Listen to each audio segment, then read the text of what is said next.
Let me tell you about something that happened last Tuesday at a coffee shop in Manhattan that nobody wants to acknowledge.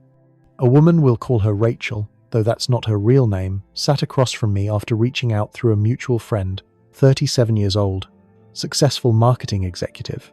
The kind of woman who looks put together from the outside but carries a sexual history that would make most people uncomfortable to discuss openly.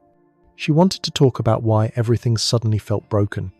Not broken in the way you'd expect, not regret about career choices or financial decisions. Something deeper, something about the accumulated weight of 143 sexual partners, yes. She'd counted during a particularly dark night, and why the lifestyle that felt liberating and empowering at 25 now felt hollow and damaging at 37. When did you start feeling this way? I asked her. The week I turned 35, she said. It was like my body and brain suddenly woke up and realized what I'd been doing to myself for 15 years. The casual hookups that used to feel exciting started feeling empty. The validation from male attention that used to fill something in me stopped working, and I realized I couldn't connect with anyone anymore, not really. This isn't about one woman. This is about a pattern I've observed across hundreds of conversations over the past 5 years. A specific transformation that happens to women who spent their 20s and early 30s living the hookup culture lifestyle. Tinder dates that ended in strangers' apartments. One-night stands that felt empowering in the moment. Friends with benefits arrangements that protected them from vulnerability. Casual sex that culture told them was liberation. And then something shifts after 35 that the empowerment narrative never warned them about. This isn't judgment. This isn't morality. This is pattern observation about what actually happens to the female brain and body after years of casual sexual encounters, and why the consequences manifest in ways that pharmaceutical companies and dating apps don't want you to understand. I'm going to walk you through what happens when promiscuity meets 35, the neurological damage you can measure, the pair bonding capacity you can't recover, the reputation consequences that follow you, and the internal emptiness that becomes impossible to fill. If you've ever wondered what actually happens after years of casual sex, keep watching. Here's the specific moment Rachel's body told her something was permanently broken. She'd matched with someone on Hinge, attractive, successful, genuinely interested in her. They had 3 good dates, real conversations, actual chemistry. On the 4th date, he invited her back to his place. This was the pattern she knew. Sex by date 4, maybe 5. The pattern she'd followed with the previous 70 men on dating apps alone, not counting the bar hookups, the vacation flings, the co-workers she'd slept with after company parties. But this time, lying in his bed afterward, Rachel felt something she'd never felt before. Absolutely nothing. Not pleasure, not connection, not even the shallow validation she used to get from male desire. Just emptiness, a hollowness so profound it made her chest physically ache. She'd gone through the motions perfectly. She knew exactly what men wanted, had 15 years of practice performing it, but internally, she'd been completely absent. She went home at 2 a.m. and cried in her shower until the water ran cold. This was the inciting incident. Not the sex itself, but the realization that something in her brain's reward system had fundamentally broken. The oxytocin release that's supposed to create bonding during intimacy, the chemical process that makes sex emotionally meaningful, had stopped working. She'd flooded her system with it so many times with so many different men that her receptors had essentially burned out. Rachel didn't know the neuroscience then. She just knew that sex, which used to make her feel powerful and desired and alive, now made her feel like a machine executing a program. The validation she'd chased through 143 men had stopped providing any validation at all. She made a doctor's appointment, thinking maybe it was hormonal, something she could fix with medication. The doctor ran tests. Everything came back normal. Sometimes, the doctor said carefully, psychological factors can affect physical response. Psychological factors. That was the clinical way of saying what Rachel was starting to suspect. She'd broken something that might not be fixable. The capacity for sexual intimacy to create emotional connection, pair bonding, anthropologists call it, had been damaged by overuse with too many partners. This is the first consequence that defines what happens after 35, the neurological reality that culture pretends doesn't exist. Comment below if you've ever felt completely disconnected during what should have been an intimate moment. 6 weeks after that empty hookup, Rachel met someone at a friend's birthday party who seemed different. His name was James, 39. Architect. They talked for 2 hours. He asked for her number. They went on 3 dates, actual dates, not hookups disguised as dates. Coffee, museum, dinner. He was moving slowly, and she appreciated it. Maybe this time would be different. On their 4th date, James paused mid-conversation and said something that made Rachel's stomach drop. "So I have to ask you something, and I'm just going to be direct. A mutual friend told me you have a reputation for sleeping around, and I need to know if that's true before we keep doing this." Rachel's face went hot. "Who told you that?" "Does it matter?" James said. "Is it true?" She could lie. She'd lied before when past relationships asked about her number, but something about turning 35 had made her tired of lying. "I've had casual relationships in the past, yeah. Is that a problem?" James was quiet for a long moment. "Look, I'm not trying to be judgmental, but I'm looking for something serious. And honestly, statistics show that women with high partner counts have much higher divorce rates. I've been married before. I'm not trying to do it again with someone who statistically isn't going to be able to stay committed." The date ended shortly after. He texted the next day saying he didn't think they were compatible. This was the second major consequence, the social reality that her past wasn't actually past. In her 20s, her promiscuity had existed in separate social circles. College hookups stayed in college. City hookups stayed anonymous in a big city. But at 37, trying to date seriously for the first time, those circles were overlapping. People knew people. Reputations traveled. She'd believed the culture's promise that her sexual history was nobody's business and that any man bothered by it was insecure. But the men she actually wanted to build futures with, successful, stable, relationship-minded men, were bothered by it. Not because of insecurity, but because they were making risk-based decisions about life partners, and her history was a statistical red flag. Rachel started wondering how many other conversations were happening about her behind her back. How many potential relationships had ended before they started because someone had warned them about her past? Have you seen someone's reputation catch up with them in ways they didn't expect? Drop reputation in the comments. 3 months after James, Rachel matched with Marcus, 42, tech executive. They dated for 2 months before sleeping together, the longest Rachel had waited since college. In bed, Marcus couldn't maintain an erection. This had happened with the previous 2 men she'd dated as well, but she'd assumed it was their problem. Performance anxiety, maybe. But Marcus said something afterward that hit differently. "You're just very experienced," he said, not meeting her eyes. "I can tell you've done this a lot, with a lot of guys. And honestly, it's kind of intimidating. Like nothing I do is going to be new or exciting for you." He was right, though not in the way he thought. Rachel had been with so many men that sex had become a mental catalogue of comparisons. Marcus's technique reminded her of number 72. His body type was similar to number 38. The way he kissed was like number 91, but less confident. She couldn't stay present because her brain automatically compared every touch, every movement, every sound to the previous 142 experiences. No single man could compete with a composite of the best moments from 142 different men. She wanted the passion from the guy who treated her terribly, the attentiveness from the one she'd been bored by, the physical intensity from the toxic relationship, the emotional safety from the one she'd ghosted. This was the first plot point, the realization that her past wasn't just affecting how others saw her, but how she experienced intimacy itself.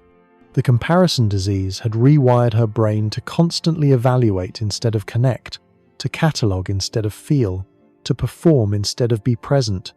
Marcus ended things after another failed attempt. "I think you need someone more on your level," he said. Rachel knew what he meant. Someone equally damaged. Someone whose body count matched hers. Someone else operating from a place of dysfunction rather than healthy sexuality. That night, Rachel did something she'd avoided for years. She calculated exactly how many men she'd been with and what that number actually meant. What happens when past experiences prevent present connection? Comment comparison below. Rachel sat at her kitchen table with a notebook, doing math she'd avoided for 15 years. 143 sexual partners since losing her virginity at 19 years of sexual activity. That averaged out to about 8 new partners per year. But it hadn't been evenly distributed. Her early 20s were dozens of hookups per year. Her 30s had slowed to maybe 5 or 6 as apps made it easier to be selective. She started looking up the research she'd always dismissed as slut-shaming propaganda. The studies were there, published in actual peer-reviewed journals, showing patterns she'd spent years denying. Women with 10 or more premarital sexual partners had a 33% chance of divorce, compared to 5% for women with 0 or 1 partner. That was from the Institute for Family Studies, not a religious organization. The correlation was undeniable even when controlling for other factors. More partners correlated with decreased marital satisfaction, higher rates of infidelity, and lower self-reported happiness in committed relationships. The mechanism was exactly what she was experiencing: reduced pair bonding capacity from repeated oxytocin flooding with different partners. Her brain had been trained by 143 men to treat sex as casual, disconnected from emotion, something you did for validation or pleasure or power, but never for genuine intimacy. She couldn't unlearn that training any more than she could unlearn a language. Rachel made a therapy appointment with a specialist in sexual psychology. Dr. Martinez listened to her history without visible judgment, then said something that made Rachel's chest tighten. What you're describing is consistent with attachment disruption from serial sexual partnerships. The neural pathways that link sexual intimacy with emotional bonding have been weakened by repeated formation and dissolution of sexual relationships. Can it be fixed? Rachel asked. Dr. Martinez hesitated. We can work on building healthier patterns going forward, but I want to be honest with you, the research suggests that some of this damage is not permanent necessarily, but very difficult to reverse. The brain is plastic, but some neural pathways, once established, are resistant to change. Rachel left the session understanding something the sex-positive culture had never told her. Choices have neurological consequences. Every casual hookup hadn't just been fun or empowering, it had been rewiring her brain in ways that made committed partnership increasingly difficult. She'd traded long-term pair bonding capacity for short-term validation, and now, at 37, she was trying to make a withdrawal from an account she'd already emptied. If you've ever wondered if casual sex has actual consequences, the research is clear. Comment neuroscience below. The fertility panic started the month Rachel turned 37. She'd made an appointment with a reproductive endocrinologist, not because she was ready for a baby, but because the math had become unavoidable. If she wanted children, and she'd always assumed she would someday, that someday was rapidly approaching never. The doctor's assessment was clinical and devastating. At 37, Rachel's ovarian reserve was declining rapidly. Her AMH levels indicated diminished fertility. But the doctor mentioned something else that Rachel hadn't expected. Your sexual history, the number of partners you've had, increases your exposure to infections that can cause scarring in the fallopian tubes, even if they were asymptomatic at the time. Rachel had been tested regularly. Everything always came back clean. But the doctor explained that even subclinical infections, ones that produced no symptoms and cleared on their own, could cause cumulative damage over time with repeated exposure. Each new partner was a statistical risk factor for fertility problems. How many partners should I say I've had? Rachel had written 15 plus on the intake form, unable to bring herself to write the real number. The actual number helps us assess risk factors, the doctor said gently. Rachel felt her throat close. Even here, in a medical office where judgment wasn't supposed to exist, her past was creating present consequences. She'd believed the narrative that casual sex was empowering and consequence-free as long as you used protection. But protection prevented pregnancy, and some STIs, it didn't prevent the cumulative damage from repeated exposure and the statistical reality that more partners meant more risk. The doctor recommended she consider egg freezing immediately, $15,000 with no guarantee they'd be viable when she needed them. If she needed them, if she ever met someone she could actually bond with enough to build a family. Rachel sat in her car in the hospital parking lot and confronted the truth she'd been avoiding. Her promiscuous past hadn't just affected her ability to pair bond. It had potentially affected her ability to have children at all. Every choice carries consequences you don't see until later. Comment fertility if this surprised you. Rachel created a new dating profile 3 months after the fertility appointment. She was honest this time, no misleading photos, no exaggerated height, real age. She wanted something real, finally. The men who matched with her fell into 2 categories. First category, men in their 20s and early 30s, looking for casual sex with an experienced older woman. They were explicit about it. "I bet you know what you're doing," one 26-year-old messaged. They saw her age and assumed promiscuity. They were right, but it stung that they could sense it through a screen. Second category. Men in their 40s and 50s who were divorced and bitter. They'd been through marriages that failed, often because their wives had high partner counts before marriage and couldn't maintain monogamy after. They asked about her number within the first 3 messages. When she tried to deflect, they unmatched immediately. The men she actually wanted successful, never married, 35 to 45, looking for a life partner to start a family with, weren't matching with her at all. And when she looked at their profiles, she understood why. They explicitly stated preferences. Looking for someone who values intimacy and commitment. Hoping to find someone who hasn't been jaded by modern dating culture. Want to build something real with someone who still believes in kumbaya. Pair bonding. These were codes. They meant not promiscuous, low body count, capable of monogamy. Rachel had a friend who worked in data science look at her app performance. He showed her the algorithm metrics. Her profile was being shown primarily to men looking for casual sex, or men with red flags that made them undesirable to other women. The high-value men she wanted were being shown profiles of women who had different behavioral signals, fewer matches, longer conversations before meeting, patterns suggesting selectivity rather than availability. The algorithm had categorized her, not through bias, but through pattern recognition. Her behavior over years of app usage had marked her as someone seeking casual encounters.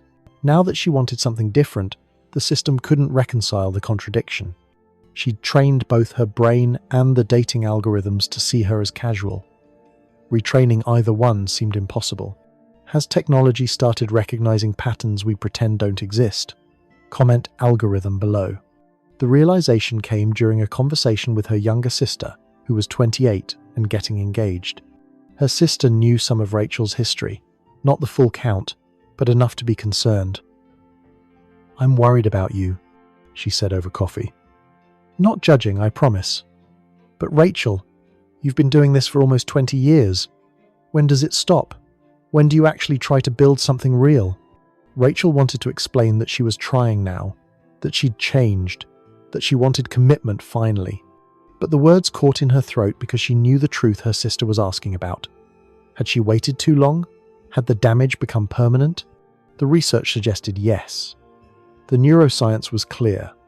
The pair bonding capacity in humans is strongest in the first few sexual relationships and decreases with each subsequent partner. By partner number 10, the decrease is measurable. By partner number 50, it's severe. By 143, Rachel's brain might be physiologically incapable of forming the kind of lasting bond that makes lifetime monogamy possible. This wasn't moral failing, it was biological reality that culture had hidden behind empowerment narratives and sex-positive rhetoric. The consequences of promiscuity aren't shame or reputation, those are social. The real consequences are neurological, measurable, and largely irreversible. Some women navigate this transition by accepting relationships that don't fulfill them. Others stay single and reframe it as choice. Rachel didn't know yet which category she'd fall into. But sitting in that coffee shop where we first met, 6 months after our initial conversation, she said something brutally honest. "I thought I was taking control of my sexuality. Turns out I was just destroying my ability to ever use it for what it was actually designed for, bonding with one person permanently." This pattern is happening across a generation. The question isn't whether consequences exist. The question is whether we'll be honest about them before more women make choices they can't undo. If this resonated, comment "witnessed" and subscribe. The truth about promiscuity is uncomfortable, but understanding what happens after 35, that's the only way to make informed choices going forward.